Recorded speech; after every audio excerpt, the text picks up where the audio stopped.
বাইরে বেরো, বাইরে বেরো। এই বেটা, এত বড় সাহস! একদম এরোপ্লেনের মতন গাড়ি চালাচ্ছে। তোকে তো জেলে ঢোকাবো। মদ খেয়ে আবার গাড়ি চালাচ্ছে। আমি তোকে জেলের ঘানি টানিয়েই ছাড়বো। তোর বাপের টাকা খেয়েছি, নিজের টাকায় খেয়েছি, চল হাট। একই তো আমরা মরতে মরতে বাঁচলাম, আর তার উপর কথা বলছিস? চল বাইরে বেরো। আবে চুপ তুই কর বাইরে তুই। আসবি? তোদের না, আমি দুজনকে দরজা না খুলবো। শেষ করে দেবো আমি। যাচ্ছিস? আগে বাইরে বেরো, তারপর দেখাচ্ছি মজা। তুই বেরোবি কিনা? আরে এর তো চোট লেগেছে, রক্ত পড়ছে। আগে একে জেলে পাঠাতে হবে। কি হচ্ছে এখানে? নার্স দেখো, আমাদের অ্যাক্সিডেন্ট করেছে, আর এখানে এসে অ্যাক্সিডেন্ট করেছে। খোলো।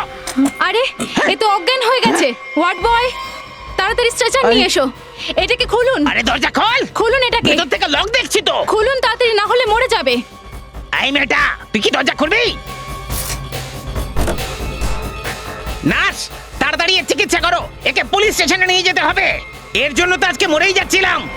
যাই হয়ে যাক, ছাড়বো না একে আমি। একে তো আমি জেলে পাঠিয়েই ছাড়বো। লজ্জা হওয়া দরকার আপনার। মেয়েটার অবস্থা খারাপ আর আপনি পুলিশ স্টেশনের কথা বলছেন। নিয়ে যাও, তাড়াতাড়ি নিয়ে যাও। নার্স, তাড়াতাড়ি চিকিৎসা করুন। আপনি এখানেই থাকুন, আপনি ভেতরে যাবেন না। ঠিক আছে, তুমি তোমার কাজ করো, আমরা বিশ্রাম করছি। করো তাড়াতাড়ি চিকিৎসা। আর যদি ওর জন্য আমরা মরে যেতাম, তখন কি হতো? হ্যাঁ, আর তুমিও যদি ওর জায়গায় থাকতে তো। আমি কেন? ভালো করেই জানি তুমি চাও আমার অ্যাক্সিডেন্ট হোক। নলিনী, নলিনী কোথায়? আমি কি করে জানবো? তোর কি মনে হচ্ছে আমরা রিসেপশনিস্ট? আরে কিছুক্ষণ আগে একটা মেয়ের অ্যাক্সিডেন্ট হয়েছে, ওকে এখানে নিয়ে আসা হয়েছে। কোথায় ও? মনে হচ্ছে এই মেয়েটা ওর বন্ধু। আচ্ছা, তাহলে ও তোর বন্ধু। আজ তোর বন্ধুর জন্য আমি মরতে মরতে বাঁচলাম। আচ্ছা, তাহলে আপনারাই ওই দুজন। আমি এক্ষুনি জানতে পেরেছি আমার বন্ধুর অ্যাক্সিডেন্ট আপনাদের জন্যই হয়েছে। কেন কেন করেছেন আপনারা এরকম? যদি আমার বন্ধুর কিছু হয়, আমি আপনাদেরকে ছাড়বো না, কেস করব আমি। ও হো হো হো, চোরের মায়ের বড় গলা। আরে তুমি কি কেস করবে? আমরা কেস করব। মদ খেয়ে গাড়ি চালাচ্ছিল, গাড়ি ধাক্কা মেরে আমাদের গাড়িটাকে ভেঙে টুকরো টুকরো করে দিল গো। ড্রিঙ্ক এন্ড ড্রাইভ কেসে ভেতরে করে দেবো। আমাকে আইন শেখাবেন না, আমি একজন উকিল। হ্যাঁ? এবার দেখবো আপনাদেরকে কে বাঁচায়। শোনো না, ও তো আমাদের হুমকি দিচ্ছে। আমারও তো এরকম মনে হচ্ছে যেন। দেখো, তুমি কিন্তু আমাদের এরকম করে ভয় দেখাতে পারো না। এগুলো কি হচ্ছে? একটু চুপ করে থাকুন, চুপ করে থাকুন। এটা হসপিটাল, কোনো মাছের বাজার নয়। আর আপনারা সবাই জানেন তো, হাসপাতালের সামনে বা তার আশেপাশে কোনো রকম হট্টগোল করলে আপনাদের সাজা হতে পারে। Sorry sorry sorry doctor. চুপ করে থাকুন। ওই ভেতরে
স্যার, পুরো শরীর জুড়ে কমপক্ষে 25 থেকে 30টা আঘাতের চিহ্ন। কত নৃশংসভাবে মেরেছে, এত ঘৃণা ছিল ওর।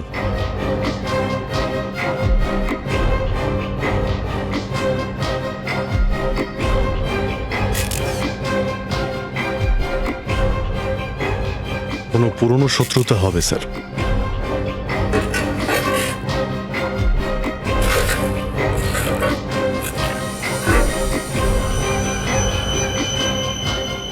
রক্ত? স্যার, হ্যাঁ, ডাস্টবিন থেকে এই রক্ত মাখানো কেঁচিটা পেলাম। মনে হচ্ছে একে এটা দিয়েই খুন করা হয়েছে। এই দেখো অভিজিৎ,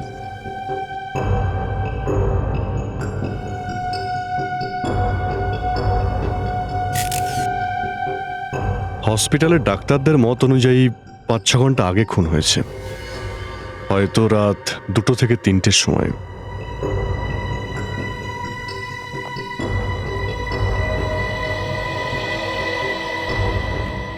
ডক্টর, এই পেশেন্টের পরিচয় কি?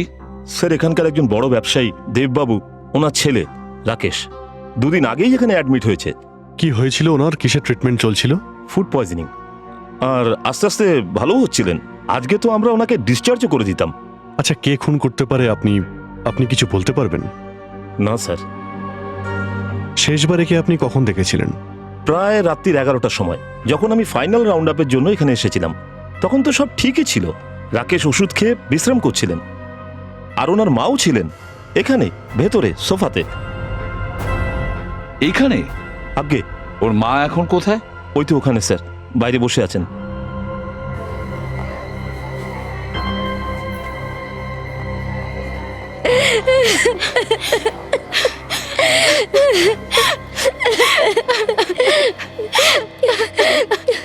আচ্ছা, আপনি তো রুমের মধ্যেই ছিলেন তাই না, রাকেশের দেখাশোনা করার জন্য? হ্যাঁ স্যার, আমি এখানেই ছিলাম। রাতে এই ধরুন 9টা নাগাদ আমি আমার মেয়ে আর লাবণ্যকে বাড়ি পাঠিয়ে দিয়েছিলাম। তারপরে ছেলের দেখাশোনার জন্য আমি এখানেই ছিলাম। আচ্ছা, তাহলে 2 থেকে 3টের সময় আপনি কোথায় ছিলেন যখন এই দুর্ঘটনা ঘটে? স্যার, আমি ভেতরেই ছিলাম। আপনি যদি ঘরেই ছিলেন তাহলে খুনিকে নিশ্চয়ই দেখেছিলেন। মনে করে দেখুন, আপনি কাউকে এখানে আসতে বা যেতে দেখেছেন? না স্যার, আমি ভেতরে সোফাতেই ছিলাম। সকালে যখন আমার ঘুম ভাঙলো তখন দেখলাম ছেলেটা আর আমার নেই। কত কষ্ট দিয়ে মেরেছে আমার ছেলেটাকে। যদি আমি জানতাম নিজের ছেলেটাকে কি আমি বাঁচাতাম না?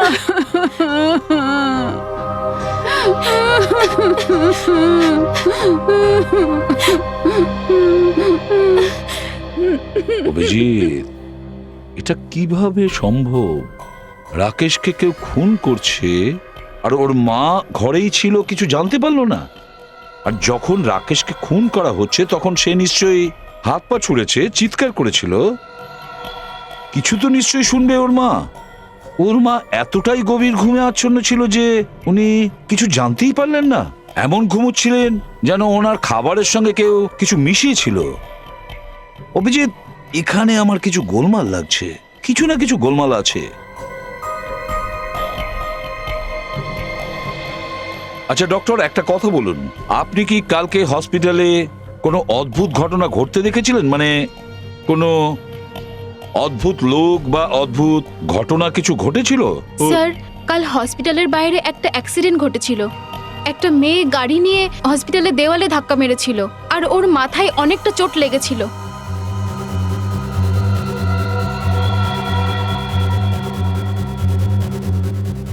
কেমন অবস্থা এখন ওনার? স্যার, এখনো তো জ্ঞান ফেরেনি। তো এতে অদ্ভুত কি ছিল? স্যার, ওটা ড্রিঙ্ক অ্যান্ড ড্রাইভের কেস ছিল। ওই মেয়েটি একটি ভদ্রলোকের গাড়িতে ধাক্কা মেরেছিল, আর ওনারা মেয়েটাকে ফলো করতে করতে হসপিটাল অবধি চলে এসেছিল, আর জেদ করছিল যে ওকে পুলিশের কাছে দিয়েই ছাড়বে। কখন কখন হয়েছিল এটা? এই রাত 10:30টার কাছাকাছি। ওই কাপল তো এখানে বসেই ওই মেয়েটির সুস্থ হওয়ার জন্য অপেক্ষা করছিলেন, যাতে তারপরে ওনারা তাকে পুলিশ স্টেশনে নিয়ে যেতে পারে। তখন ওই মেয়েটার একজন বান্ধবীও এলো। ওদের মধ্যে ঝগড়া এতটাই বেড়ে গেছিল যে আমাকে নিজে এসে ওদের শান্ত করতে হলো। তারপর তাকে পুলিশ স্টেশনে নিয়ে গেল? হ্যাঁ স্যার, ডিসচার্জের পরে নিয়ে গেল। কখন কখন ডিসচার্জ করেছিলেন মেয়েটিকে? তাও ধরুন 2-3টে নাগাদ হবে। ও, 2 থেকে 3টের মধ্যে তো খুন হয়েছিল। কোন পুলিশ স্টেশনে নিয়ে গেছিল কিছু বলেছিল? হয়তো শাস্ত্রীয়নগর পুলিশ স্টেশনে নিয়ে যাওয়ার কথা বলছিল। স্যার, এফআইআর থেকে জানতে পারবো যে ওই মেয়েটা আর ওই কমপ্লেন করা কাপেলদের ব্যাপারে। নিখিল, একবার শাস্ত্রীনগর পুলিশ স্টেশনে ফোন করে জিজ্ঞাসা করো কোনো ড্রিঙ্ক অ্যান্ড ড্রাইভের কেস আছে কিনা। হ্যাঁ স্যার। আচ্ছা ডক্টর, একটা কাজ করুন, কালকে রাত্রি 10:30 থেকে আজকে সকাল 7:30 পর্যন্ত এই হসপিটালে যে কয়জন উপস্থিত ছিল, পেশেন্টদের বাড়ির লোক বা বন্ধু বা যেই হোক না কেন, ওদের সবার লিস্ট আমার চাই। দেখুন Okay, please. sir. Okay, thank you. Sir, হ্যাঁ, সবার বক্তব্য গতকাল রাতে এখানে কোনো ড্রিঙ্ক অ্যান্ড ড্রাইভের কেস কমপ্লেন করা হয়নি। ড্রিঙ্ক অ্যান্ড ড্রাইভিং এর কোনো কেস লেখানো হয়নি? অভিজিৎ, এই ব্যাপারটাই তো আমার মাথায় ঢুকছে না। যদি এই রাকেশের খুন আর এই ড্রিঙ্ক অ্যান্ড ড্রাইভিং এর কেসের সাথে সম্পর্কিত থাকে, কোনো না কোনো সম্পর্ক নিশ্চয়ই আছে। তুমি কি বলো? হতে পারে স্যার, ওরা হয়তো পুলিশ স্টেশনে যায়নি, হতে পারে এই অ্যাক্সিডেন্টও নকল ছিল। কিন্তু হ্যাঁ। স্যার ওই অ্যাক্সিডেন্টটা তো সত্যি ছিল, আর ওই আঘাতগুলোও আসল ছিল, আর ওর মাথা থেকে অনেকটা রক্তপাত হচ্ছিল। দেখুন, বড় বড় কাজ করার জন্য একটু রক্তপাত করতেই হয়, এত বড় কাজের জন্য একটু রক্তপাত হলে কি বা যায় আসে। হ্যাঁ, ফেডরিক, স্যার। সিস্টারের সঙ্গে যাও আর ওই মেয়েটার স্কেচ বানাও যার গাড়ির অ্যাক্সিডেন্ট হয়েছিল। হ্যাঁ ইয়েস স্যার। অভিজিৎ, এই হসপিটালের সিসিটিভি ফুটেজ চেক করতে হবে আর ওই গাড়ির ডিটেলস বের করতে হবে। আর তাছাড়াও ওই রুমটার চেকিং করতে হবে যেখানে মেয়েটার ট্রিটমেন্ট হয়েছিল।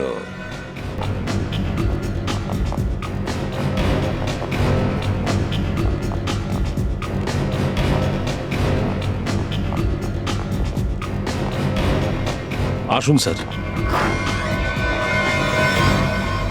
স্যার, এই সেই রুম যেখানে আমরা মেয়েটাকে ট্রিটমেন্ট করেছিলাম। ছড়িয়ে যাও তোমরা, প্রত্যেকটা কোণা ভালো করে দেখো।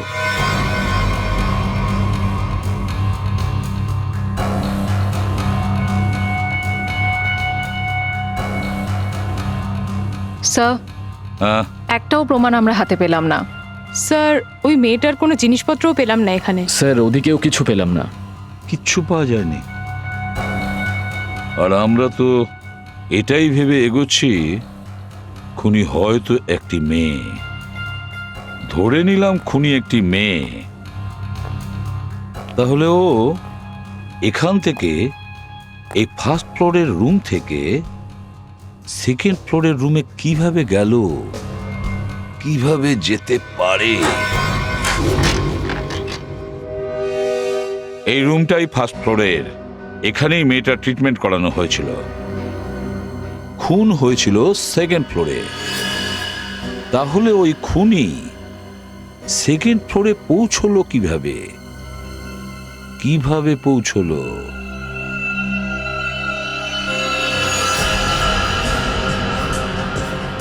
আচ্ছা, এই দেখো, রানিং প্যারাবিট আছে। খুনি প্যারাবিটের ওপর দিয়ে মনে হয় এই পাইপ বেয়ে সেকেন্ড ফ্লোরে গিয়েছিল। হ্যাঁ, নিখিল স্যার, এখানে নেমে পড়ো। এসো, সাবধানে সাবধানে।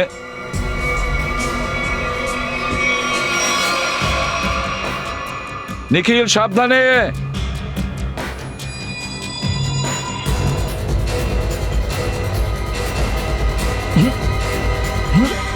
স্যার, হ্যাঁ, এখানে পাইপে লেগে আছে শুকনো রক্ত। শুকনো রক্ত পেয়েছো? তাহলে নিশ্চয়ই খুনি এই রাস্তা দিয়ে গিয়েছিল রাকেশকে খুন করতে সেকেন্ড ফ্লোরে। দেখো দেখো, আর কিছু পাওয়া যায় কিনা, একটু ভালো করে দেখো। ওপর পর্যন্ত যেতে পারবে? হ্যাঁ স্যার। তাহলে ভেরি গুড, যাও।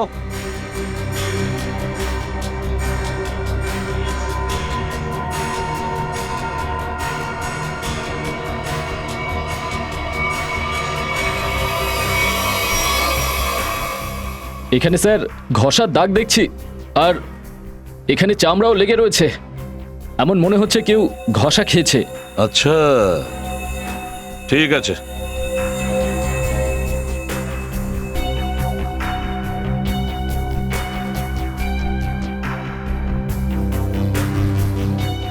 স্যার, এখান থেকে বোঝা যাচ্ছে না যে রাকেশের রুম ঠিক কোনটা। একটা কাজ করি, আমরা ওপরে গিয়ে রাকেশের ঘরের জানলাটা খুলছি। স্যার,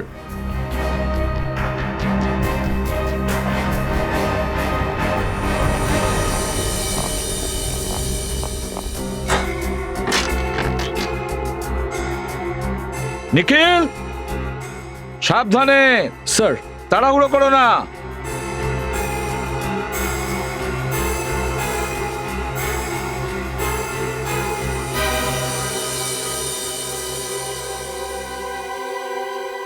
আসার জন্য রাস্তাটা ঠিক? হ্যাঁ স্যার। তার মানে খুনি এদিক দিয়েই এসেছিল। স্যার, ফার্স্ট ফ্লোরের ঘরের জানালা আর এই ঘরের জানালা দুটোই ভেতর থেকে বন্ধ। তাহলে স্যার খুনি ভেতরে এসে খুন করলো কি করে? আর স্যার, যখন খুন হয়েছে রাকেশের মাও ওঠেনি। আর শুধু তাই নয়, রাকেশের মায়ের রিপোর্ট অনুযায়ী ওনাকে কোনো নেশাজাতীয় ওষুধ দেওয়া হয়নি। এটার একটাই মানে দাঁড়ায় শ্রেয়া, যে এই হসপিটালেরই কেউ আছে, হসপিটালেরই কেউ আছে যে খুনির সঙ্গে হাত মিলিয়েছে। স্যার, ওই সিসিটিভি ফুটেজটাতে লোকটার ভালো করে মুখ দেখা যাচ্ছে না। ওর মুখ ঢাকা ছিল নাকি? স্যার না, মুখ ঢাকা দেওয়া ছিল না, কিন্তু নিচের দিকে তাকিয়ে ছিল। আরে ভালো করে চালা ভাই। সাবধানে। আসলে ব্যাপারটা কি বলুন তো স্যার, সিসিটিভি ফুটেজে লোকটার মুখটা নিচের দিকে করা ছিল।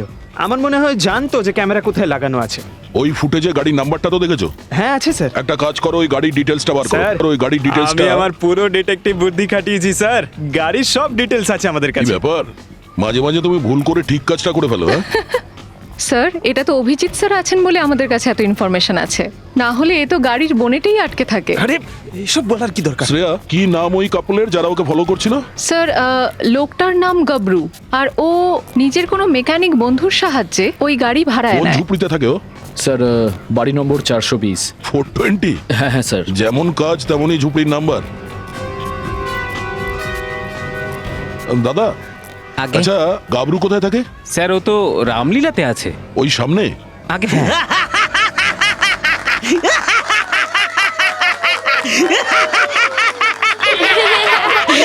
আমি হলাম রাবণ, লঙ্কাধিপতি রাবণ, 10 মাথা বলা রাবণ। এই হাসবি না কিন্তু, চড় মারবো। আর আমার কাছে আছে সব থেকে বেশি শক্তি, সব শক্তি আছে আমার কাছে। আমি করে দেব সবার সর্বনাশ। ওরে দুষ্ট, তোর সর্বনাশ করতে আমরা এসেছি। কিন্তু তোমরা কারা? দেখ, তোর বন্ধুরা এসেছে। যাও এখান থেকে, রাবণের সিন চলছে। ওই, আমরা এখানে তোর সিন দেখতে আসিনি, তোদের এই নাটক শেষ করতে এসেছি, বুঝেছিস? সবেই তো পর্দা উঠলো, এখন শেষ হবে কি করে? যাও, ডিস্টার্ব করো না। আমি হলাম রাবণ। ডিস্টার্ব তো তুই আমাদের করেই দিয়েছিস। এখন এই নাটকটা বন্ধ কর, আমরা সিআইডি থেকে আসছি। কি সিআইডি থেকে? এটা একটু ধরুন তো, একটু আগে বলবেন তো। পালাও রাবণ, পঙ্কজ, নিখিল, ধরো ওকে।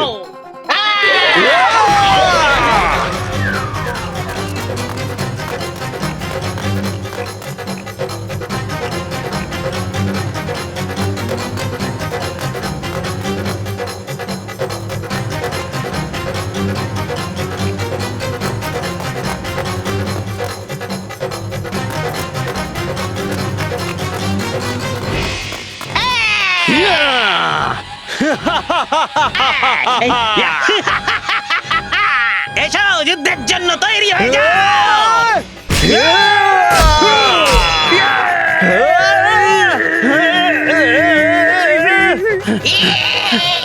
আরে পারবি না রে, পারবি না রে।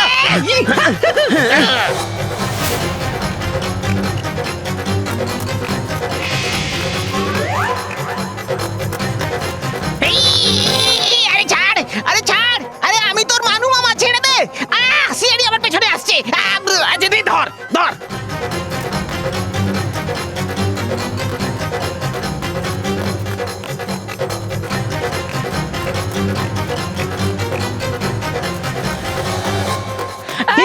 কোথায় পালাচ্ছ? আরে এখন কথা বলার সময় নেই রে বুড়ামুখী, পেছনে সিআইডি লেগেছে। পালা, যেদিকে খুশি পালা। আরে পেছনে সিআইডি রে, পালা রে। আরে সিআইডি রে, পেছনে পালা রে। ওরে আমার বউ রে, আমার পেছনে পেছনে আয় রে। পেছনে সিআইডি পড়েছে রে। ওরে পালা রে। সামনেও সিআইডি, পেছনেও সিআইডি। এদিকে চল, কোন দিকে যাই? অনেক দৌড়াদৌড়ি করেছিস, চুপচাপ দাঁড়িয়ে থাক। একটুও নড়লে না, যতগুলো মাথা আছে সব ভেঙে দেবো। স্যার, এগুলো ভাড়া না স্যার। এই শোন, তুই রাবণ নাকি পিটি উষা? হ্যাঁ? না, মারবো? মারবে না, মারবো? মারবে এত না গো। দৌড়ালি কেন? এবার এটা বল, তোরা রাকেশকে খুন করেছিস কেন? না স্যার, আমরা কাউকে কিন্তু ইঁদুরের মতো পালাচ্ছিলিস কেন? হ্যাঁ, আরে সিআইডির নাম শুনে তো একটু ভয় পেয়ে গেছিলাম। আরে স্যার না, ভাড়ার জিনিস। ভাড়া নেওয়া এটাও? এবার সত্যি সত্যি বল, খুনের ঠিক আগে ওখানে হসপিটালের বাইরে অ্যাক্সিডেন্টের নাটক করেছিলি কেন? আমরা ইচ্ছে করে করিনি স্যার, ওই মেয়েটা আমাদের এই সব কাজ করতে বলেছিল। মেয়ে কার কথা বলছো? যে এই অ্যাক্সিডেন্টের নাটক করতে বলেছিল। নাম কি ওই মেয়েটার? চিনিস ওকে? কোথায় দেখা হয়েছিল? নাম তো জানি না, আমরা দেখা করিনি, ও দেখা করতে এসেছিল আমাদের সাথে বস্তিতে। হ্যাঁ, আর পরশুদিনই বলেছিল ওর আমার অ্যাক্টিং খুব ভালো লেগেছে, খুব ভালো লেগেছে। আপনারা তো দেখলেন আমার অ্যাক্টিং একদম রিয়েল, তাই কি না? হ্যাঁ, খুব ভালো অ্যাক্টিং করিস তুই, খুব ভালো দৌড়াস। এবার বল যে ওই মেয়েটা কি বলেছিল তোকে? ও আমাকে রোল অফার করেছিল রিয়েলিটি শো এর জন্য, আর বলেছিল সব জায়গায় গোপন ক্যামেরা থাকবে, তোমরা শুধু, তাই কি না গো, রোড অ্যাক্সিডেন্টের নাটক করতে হবে। এই বল না স্যারকে, বল না। আচ্ছা, তাহলে তোমরা বেশ পাল্টালে কেন? ওই মেয়েটাই আমাদের বলেছিল আমাদের ছদ্মবেশে যেতে। দেখ, তোর বাঁচার একটাই রাস্তা আছে, যা কিছু এই মেয়েটার সম্পর্কে জানিস বল। ওকে চিনতে পারবি তুই? না, চিনতে পারবো না। ও যখনই দেখা করতো না, এরম ভাবে মুখে স্কার্ফ ঢেকে আসতো, আর কালো চশমা, এমনকি রাতেও। কি করে মুখটা দেখবো স্যার? আরে হসপিটালে যখন অ্যাক্সিডেন্ট হয়েছিল তখন তো তুমি ওর মুখটা দেখেছিলে। না, আসলে রক্তে মুখটা পুরো ঢেকে গেছিল, চারদিকে লাল। আচ্ছা, ওকে কারোর সাথে কথা বলতে শুনেছো? না, সেরকম তো শুনিনি। হ্যাঁ, কিন্তু আমাকে বলেছিল তুমি খুব ভালো অ্যাক্টর, তোমাকে ফের আবার ডাকবো। আবার ডাকবে? হ্যাঁ, হ্যাঁ। মানে ও আরেকটা খুন করতে যাচ্ছে? নিয়ে চলো এদের। আরে চল, চল। চলো। আরে চল চল, তোকে দিয়ে অ্যাক্টিং করাবো, চল চল। তোমাকে একটা কাজ বলেছিলাম আর তুমি সেটাও ঠিক করে করলে না। এরকম তো হতেই পারে। না, এই যেটা হয়েছে না, তুমি ইচ্ছে করে করেছো। তুমি ইচ্ছে করে সানস্ক্রিনটা বাড়িতে রেখে এসেছো যাতে এখানে রোদে আমি কালো হয়ে যাই আর আমার কাজিনের বিয়েতে আমাকে দেখতে সবথেকে খারাপ লাগে। সরি ডার্লিং, আমরা তোমার বোনের বিয়েতে যেতে পারবো না। আসলে হয়েছেটা কি, আমি অফিস থেকে ছুটিই পাইনি। আমি জানতাম তুমি ইচ্ছে করেই ছুটি নাওনি যাতে আমি আমার কাজিনের বিয়েতে না যেতে পারি। আরে না বাবা, এরকম নয়। আরে আগের সপ্তাহে তো গোয়া যাওয়ার জন্য ছুটি নিয়েছিলাম, আর এখন যদি ছুটি নিই না, বস আমার একেবারে ছুটি করে দেবে। চাকরি কেটে যাবে, অন্য একটা চাকরি খুঁজে নেবে। আর তাছাড়া এই চাকরিতে যেন কত সুখে আছি আমরা। হ্যাঁ, আরেকটা চাকরি? আরে তোমার জন্য আমি 3-3টে চাকরি ছেড়েছি। এই দোষটাও আমার উপরই দাও, সব দোষ তুমি আমার উপরই দাও, তাই না? তোমাকে বিয়ে কেন যে করেছিলাম আমি? হ্যাঁ গো, এই প্রশ্নটা আমি নিজেও করি, কেন যে বিয়ে করতে গেলাম। আরে ভাই, এসব ঝগড়া টগড়া ছাড় না, সব ঠিক হয়ে যাবে। আরে কিছুই ঠিক হবে না ভাই, মন দিয়ে আমার একটা কথা শোন, কখনো বিয়ে করিস না, বিয়ের পর না বুদ্ধি সব শিখে উঠে যায়। কি তুমি এইটা ভাবো? আমাকে বিয়ে করে তুমি পস্তাচ্ছ, তাই না? আমি এক্ষুনি আমার বাবার কাছে চলে যাচ্ছি। আরে আরে শোনো না, আরে কোথায় চললে? আরে শোনো না, ওফ। এবার তোমার কোনো প্রবলেম হবে না তো? রাগ করো না, শোনো না তুমি, আমি চললাম। আরে প্লিজ আমার কথাটা তো শোনো। আমি তোমার কোনো কথা শুনবো না। আরে আমার কথাটা তো শোনো তুমি। চাও তো তুমি খুব ভালো থাকবে তো? আরে ঠিক শোনো আছে, না, আমি চলে যাচ্ছি। আরে কোথায় আমি কোনো যাচ্ছো? কথা শুনবো না। আরে ডার্লিং, আমি আমার শুনবো না। কথাটা তো শোনো। No.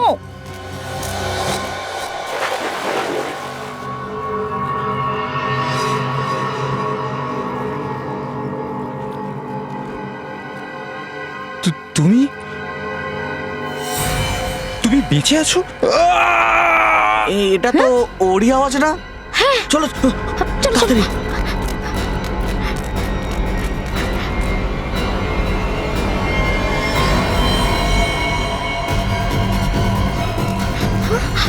মনন, মনন, এই তো মরে গেছে। মনন, মনন,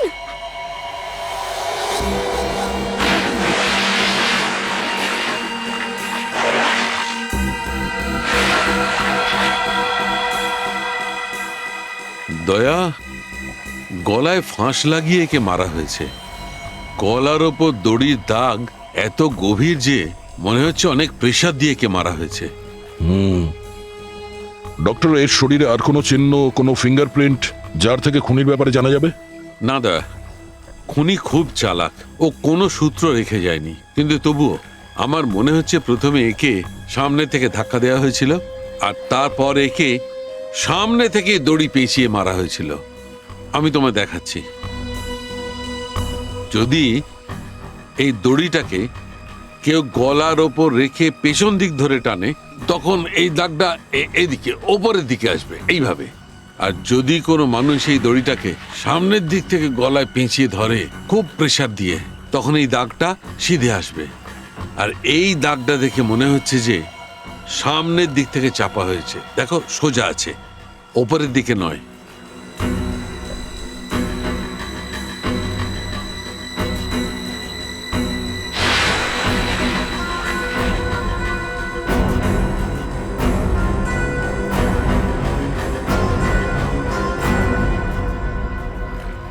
আপনারা কোথায় ছিলেন আপনারা যখন এই খুনটা হয়েছিল? স্যার, আমরা ওই বাড়ির সামনেই ছিলাম। ওর সাথে ঝগড়া হচ্ছিল, আমি ওকে ভোলাচ্ছিলাম। কিন্তু দোষটা তো তোমারই ছিল, তাই না? আর ঝগড়া সবসময় তোমার জন্যই হয়। এক মিনিট, আপনারা এই ঝগড়াটা পরে করবেন। এটা বলুন যে খুন কে করেছে। সেটা বলতে পারবো না, কিন্তু কোনো একটা মেয়েই ছিল। তার মানে আপনারা খুনিকে দেখেছেন? না স্যার, আমরা খুনিকে দেখিনি। তাহলে আপনি কিভাবে বলছেন খুনি একজন মেয়ে? মনন কোনো মেয়ের সাথে তর্ক করছিল। ও চিৎকার করার আগে কোনো মেয়ের সাথে কথা বলছিল। আচ্ছা, ও কি বলছিল? ও জোরে জোরে চিৎকার করছিল, তুমি বেঁচে আছো, তুমি তো মরে গিয়েছিলে। আর তারপরে হঠাৎ ও চিৎকার শুনতে পাই। তারপর আমরা দৌড়ে এখানে আসি। পুলের কাছে এসে দেখি ও ততক্ষণে মরে গেছে। ওয়াচম্যান, একটু মনে করে বলো তো যে গত 2 ঘন্টার মধ্যে এখানে কে কে এসেছিল? হ্যাঁ স্যার, আমার খুব ভালোভাবেই মনে আছে। আমি সারাক্ষণ গেটের সামনে ডিউটি করছিলাম। আর স্যার, মেম সাহেব আর মনন স্যার ছাড়া আর কেউ এখানে আসেননি। হতে পারে অন্য কোনো রাস্তা দিয়ে কেউ ভেতরে এসছে। স্যার, এই বাড়ির চারিদিকে তো এইখানে ঢোকাটা একদমই অসম্ভব। না, কেউ তো নিশ্চয়ই ভেতরে এসেছিল। ও ভেতরে এসছে, খুন করেছে, তারপরে চলে গেছে। সুইমিং পুল চেক করলে কিছু পেলে? স্যার, এই ঢাকনা ছাড়া বোতলটা ছাড়া আর কিচ্ছু পাইনি স্যার। কিন্তু জলটা হেব্বি ভালো, ঠান্ডা ঠান্ডা, হেব্বি মজা হচ্ছে। পঙ্কজ, তুমি কি এখানে পিকনিক করতে এসছো? না স্যার, আসছি, এক্ষুনি আসছি। এই মেয়েটা কে যাকে দেখে মনন বলেছিল যে তুমি এখনো বেঁচে আছো? আরও এখানে এলো কি করে? স্যার, ওখানে হসপিটালেও প্রত্যেকটা দরজা জানালা ভেতর দিয়ে বন্ধ। ওই মেয়েটা কোনোভাবে রাকেশের ঘরে ঢোকে, তারপর ওকে খুন করে ওখান থেকে পালিয়ে যায়। যদিও রাকেশের মা ওই ঘরেই উপস্থিত ছিলেন, তাও উনি কিছুই বুঝতে পারলেন না। স্যার, এখানে বাংলোতেও ওই মেয়েটা কোনোভাবে বাংলোর ভেতরে ঢোকে, মননকে খুন করে আর এখান থেকে পালিয়ে যায়, তাও উনি কিছুই বুঝতে পারলেন না। স্যার, এই কেসে একটা জিনিসই কমন, মেয়েটা। ওই হসপিটালেও সন্দেহ একটা মেয়েটার দিকেই যাচ্ছিল, আর এখানেও সন্দেহ একটা মেয়ের দিকেই যাচ্ছে। স্যার, এই কেসটা সলভ হয়ে গেছে স্যার। আমি আপনাকে বলছি, এটা একটা খুবই ভয়ঙ্কর আত্মা স্যার, যে একটা মেয়ের বডিতে ঢুকে এসব কাণ্ড ঘটাচ্ছে। পঙ্কজ, তোমার কি ফেডরিকের রোগ ধরে গেল? হ্যাঁ, এই আত্মা ঠাত্তা আবার কি? নিখিল স্যার, এদের ফটো দেখাও, দেখো চিনতে পারে কিনা। আপনারা এনাকে চেনেন? স্যার, এ তো মননের ফ্রেন্ড রাকেশ। মনন আর রাকেশ একসাথে কলেজে পড়তো। এমনকি অনেকবার মননের পার্টিতে দেখা হয়েছে ওর সঙ্গে। আর স্যার, অনেকবার আমাদের বাড়িতেও এসেছে। রাকেশের মৃত্যুর পর মনন খুব ডিস্টার্ব ছিল, তাই আমরা মননকে ডেকে নিয়েছিলাম। হতে পারে যে দুজনের খুনি কোনো একজনই, আরও খুব ভালো করে জানতো যে মননকে কোথায় পাবে। কিন্তু স্যার, এখনো আমাদের একটাই প্রশ্ন, ওই মেয়েটা এই বাংলোর ভেতরে ঢুকলোই বা কি করে? হ্যাঁ স্যার, কোনো মানুষ আকাশ থেকে লাফ দিয়ে বা মাটি ফুঁড়ে বেরোতে পারে? এটা নিশ্চয়ই কোনো আত্মার কাজ।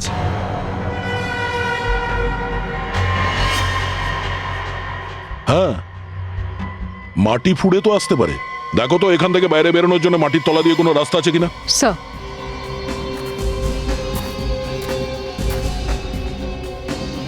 এই ফটোটা দেখো, একে চেনো তোমরা? মোবাইল তো ঠিকঠাক দেখা যাচ্ছে না, কিচ্ছু বুঝতে পারছি না স্যার। এই দেখো, স্যার আমি একে চিনি না স্যার। এ কে স্যার? মন দিয়ে দেখো, হয়তো কোনো চিহ্ন আছে যেটা তুমি চিনতে পারবে।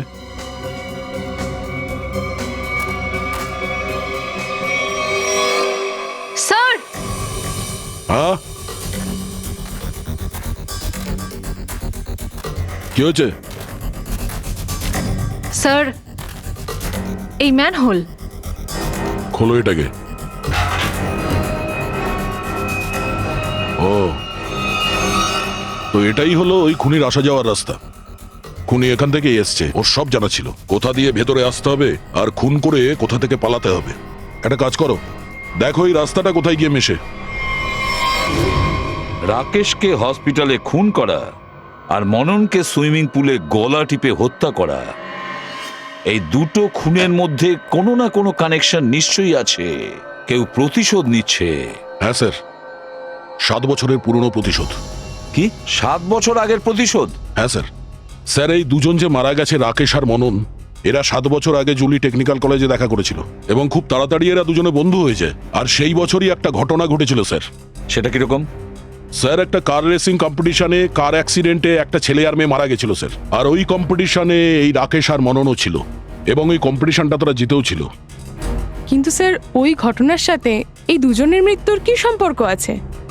স্যার, যে মেয়েটা মারা গেছিল, এই যে স্যার, নয়না। আরে স্যার, এই মেয়েটা তো সেই মেয়েটা যে কার অ্যাক্সিডেন্ট করে হসপিটালে এসেছিল যেদিন রাকেশ অ্যাডমিট ছিল। আর এই হচ্ছে ওর আসল রূপ।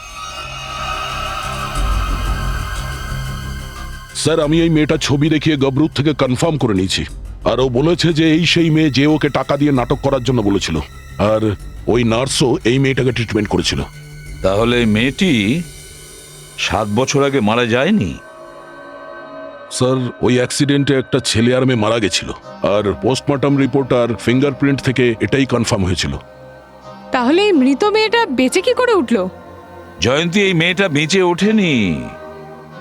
মেয়েটা বেঁচে ওঠেনি, বরং মেয়েটার বদলে অন্য কেউ ছিল। অন্য কেউ ছিল। স্যার, আমি এই নয়নার পুরো ডিটেলস বার করেছি।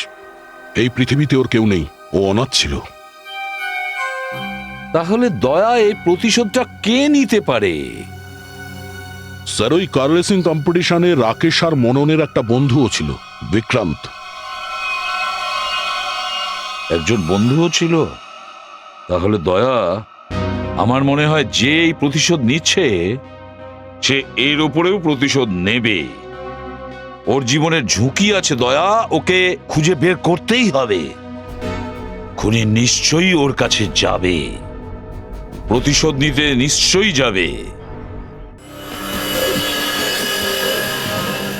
সাবধানে। ওই মেয়েটা এই রাস্তাটার ব্যবহার করেছে মননকে খুন করার জন্য। এটা দিয়েই বাংলোয় ঢোকে আর এটা দিয়েই বেরিয়ে যায়। ও যদি এখান থেকেই বেরিয়ে আসে তাহলে এখান থেকে বেরোনোর সময় নিশ্চয়ই কেউ ওকে দেখেছে।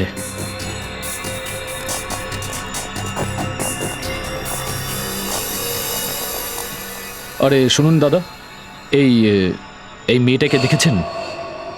হ্যাঁ, দেখেছি তো স্যার। কবে আর কোথায় দেখেছেন?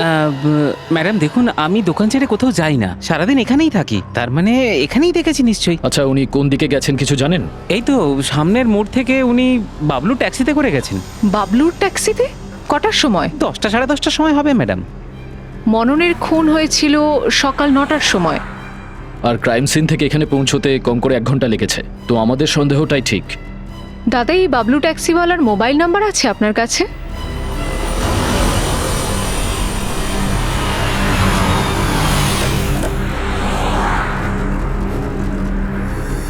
স্যার, এটাই ওই জায়গা যেখানে আমি মেয়েটাকে ড্রপ করেছিলাম।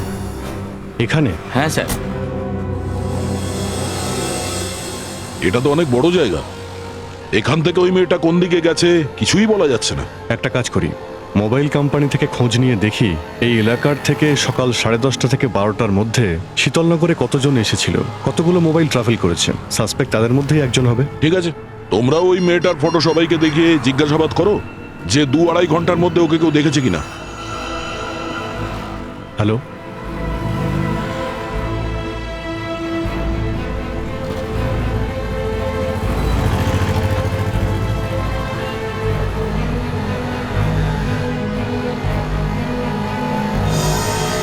কি নাম্বার বললেন? হ্যাঁ বলুন, 57 এখনো আছে? ওকে, কোন building? Thank you very much. ভাইয়া, হ্যাঁ 4 জন এখানে এসেছিল, তার মধ্যে একটা মেয়ে আছে যে এখনো এখানে আছে। ওই মেয়েটার মোবাইল যখন রাকেশের খুন হয় তখন হসপিটালের পাশে ছিল, আর মননের খুনের সময় বাংলোর কাছে ছিল। তার মানে ডেফিনেটলি ওই মেয়েটাই যাকে আমরা খুঁজছি, আর এখনো শীতলনগরে আছে। হ্যাঁ হ্যাঁ, ওই পারস বিল্ডিং।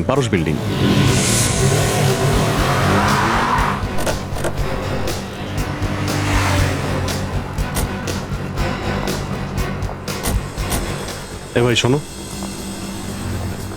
এই মেয়েটাকে তুমি দেখেছো এখানে? আর হ্যাঁ স্যার, একটু আগেই এসছিল, এই ভিতরেই গেছে। কোন ফ্লোরে? 3rd ফ্লোরে, 302। কে থাকে ওখানে? ওটা দীপক স্যারের, কিন্তু কিছুদিনের জন্য শহরের বাইরে গেছেন। আরে তাহলে এখানে কে থাকে, কার সঙ্গে দেখা করতে এসেছে? দীপক স্যারের এক বন্ধু আছেন, বিক্রান্ত। উনি এখানেই থাকেন। বিক্রান্ত? এই সে নয় তো রাকেশ আর মননের বন্ধু, আর এখানে লুকিয়ে আছে? হতে পারে, আর যদি ওই হয় তাহলে তোর প্রাণ সংশয় আছে। চলো পঙ্কজ, তুমি এখানেই থাকো, দেখো যেন বাইরে না বেরোয়।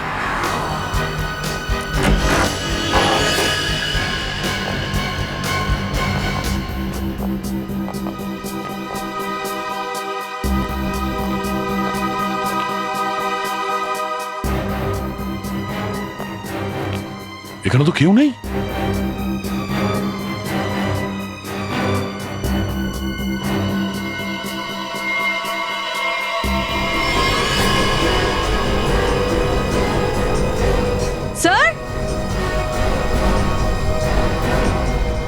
স্যার, এখানে আসুন।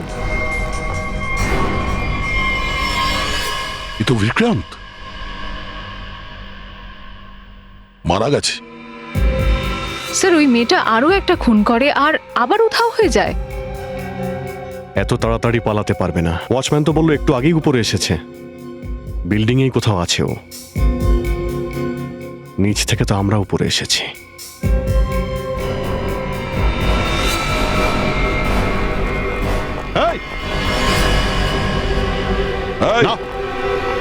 নিচে নিচে নিচে নামো। কি করছো? এই একদম কাছে আসবে না, নিচে। কাছে আসবে না, আমি কিন্তু লাফ মারবো, আমি কিন্তু ঝাঁপ দেবো। না, কি কি কি কি করছো? আমি নিচে বলছি এসো, কিন্তু নিচে আমি এসো, ঝাঁপ দেবো। নিচে নিচে নিচে এসো, নিচে এসো। কি কি প্রবলেম কি? দেখো আমরা কথা বলতে পারি, আমাদের বলো, আমরা তোমায় সাহায্য করব। এসো। আমার কোনো সাহায্য চাই না। তোমরা সিআইডির লোকেরা আমার কষ্ট কোনোদিন বুঝতে পারবে না। আমি আমার সমস্ত কষ্টের প্রতিশোধ নিয়ে নিয়েছি। এবার আবার বেঁচে থেকে কোনো লাভ নেই। না, দেখো আমি জানি তুমি নয়না নও। ওর মুখোশ পরে আছো তুমি, আর তুমি যা করেছো তা ভুল করেছো, অপরাধ করেছো তুমি, আর নিজের প্রাণ দিয়ে আরো একটা অপরাধ করতে যাচ্ছ। এসব কেন করছো তুমি? হ্যাঁ,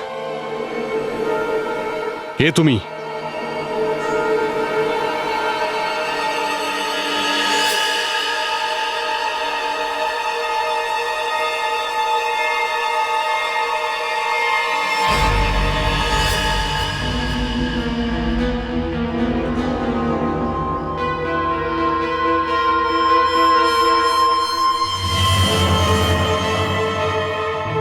আমি লাবণ্য, রাকেশের বাগদত্তা।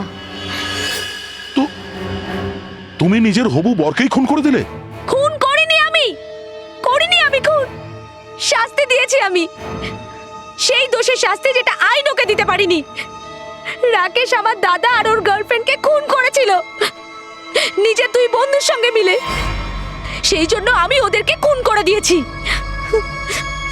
ওরা দুজনে তোমার ভাই আর তার গার্লফ্রেন্ডকে খুন করেছে, এটা তুমি এত শিওর হয়ে কি করে বলছো? ওটা তো একটা অ্যাক্সিডেন্ট ছিল না? অ্যাক্সিডেন্ট ছিল না ওটা। ওই কার রেসিং এর দিন যখন আমার দাদার গাড়ির ব্রেকটা ফেল হয়ে গেছিল, তখন দাদা আমাকে ফোন করেছিল আর বলেছিল আমাকে যে ব্রেক ফেলের পেছনে ওই রাকেশ আর ওর বন্ধুদের হাত রয়েছে। আর তারপর গাড়িটা খাদে পড়ে যায় আর ওদের দুজনের মৃত্যু হয়। আমার বয়স 14 বছর ছিল তখন। 7 বছর অপেক্ষা করেছি আমি, যাতে আমি আমার দাদা আর ওর গার্লফ্রেন্ডের মৃত্যুর প্রতিশোধ নিতে পারি। হসপিটালের জানলা ভিতর থেকে বন্ধ ছিল আর সিসিটিভি ফুটেজে তোমাকে দেখতে পাওয়া যায়নি। এই কাজটা তুমি একা করতে পারো না, হসপিটালের কেউ তোমার সঙ্গে আছে। কি? হ্যাঁ আছে, কেউ আমাকে সাহায্য করেছিল আর সেই রাকেশের মাকে ঘুমের ওষুধ দিয়েছিল, যার প্রভাব 4 ঘন্টা পরে রক্তে মিশে গিয়ে একদম শেষ হয়ে যায়। কে সে? না, আমি ওর নাম কিছুতেই বলবো না, ওই নামটা আমার সঙ্গেই শেষ হয়ে যাবে।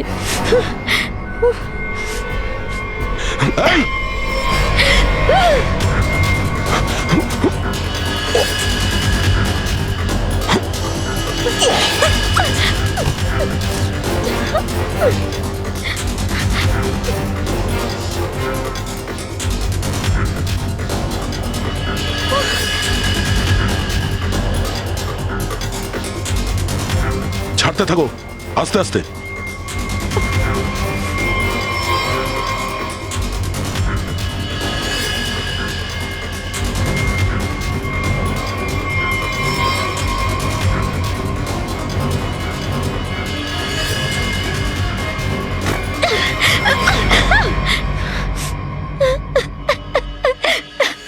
ছেড়ে দাও, আমাকে মরতে দাও, আমি বাঁচতে চাই না। Shut up! তোমাকে বেঁচেও থাকতে হবে আর তার নামও বলতে হবে। নাম বলো।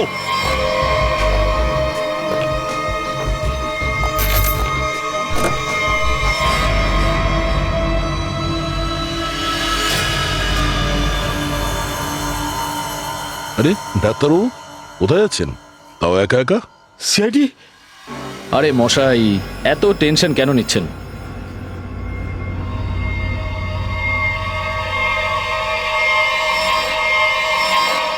আরে ডাক্তারবাবু, আমরা তো আপনাকে নিতে এসেছি, কারণ আপনি যে প্রোগ্রামে যাচ্ছিলেন না, সেই সমস্ত প্রোগ্রামটাই ক্যান্সেল হয়ে গেছে।